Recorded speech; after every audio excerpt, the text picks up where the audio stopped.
Try it right now. Just stop. No music, no podcast, no scrolling.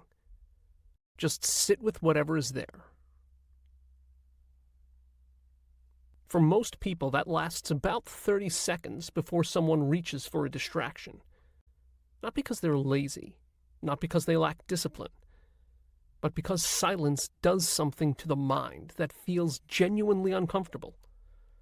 And most of us have never stopped to ask why. We live in a world that has become extraordinarily skilled at eliminating silence. There's music in elevators, noise in waiting rooms, notifications arriving before the last one has been processed. And when we find ourselves without any of it, we reach for our phones.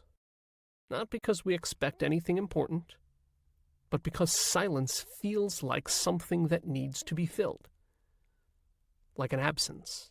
Like something missing. But what if the discomfort of silence isn't telling us something is wrong? What if it's telling us something true? In 2010, researchers at Harvard published a striking finding. They asked people to report what they were doing, what they were thinking, and how they were feeling at random moments throughout the day. The results were remarkable. Nearly half of all waking hours, 47%, were spent thinking about something other than what the person was actually doing. The mind was wandering almost as often as it was present, and the researchers found something else. A wandering mind was consistently associated with lower reported happiness, regardless of what the person was doing or thinking about. Presence, it turns out, is not just a philosophical ideal. It is measurably connected to how we feel. When external stimulation disappears, the brain doesn't simply go quiet. It activates.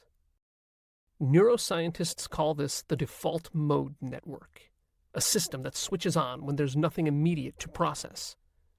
And what does it do? It turns inward. It replays the past. It rehearses the future. It evaluates the self.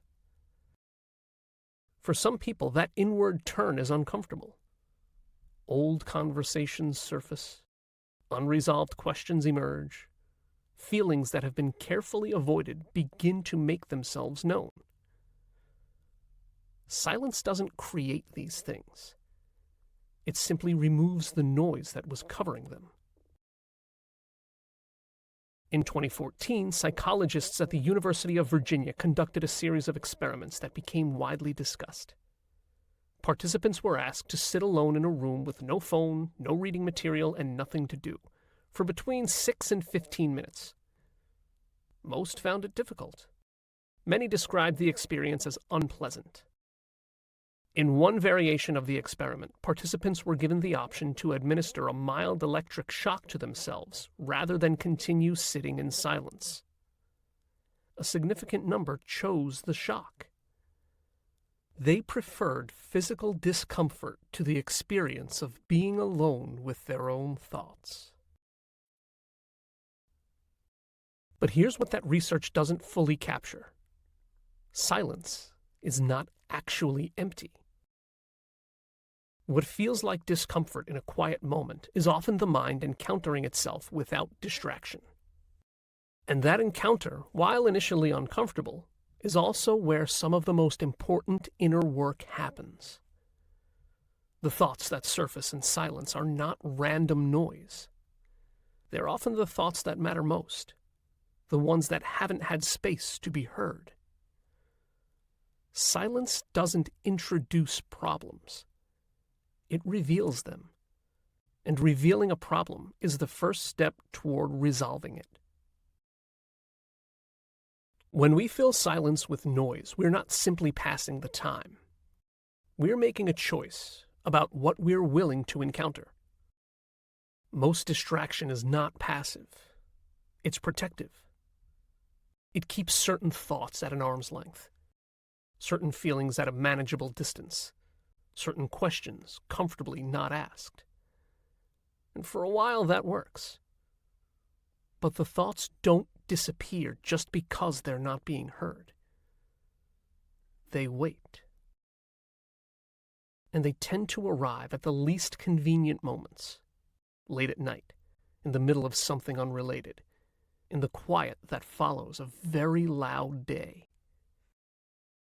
Every major contemplative tradition in human history has placed silence at its center, not as punishment, not as deprivation, but as a practice. A deliberate encounter with what is actually present beneath the activity. The Stoics practiced it. Buddhist traditions built entire disciplines around it. Quaker worship is conducted almost entirely in silence. These traditions span cultures, centuries, and wildly different belief systems. But they share a common recognition: that the noise of daily life, left unchecked, obscures something very important.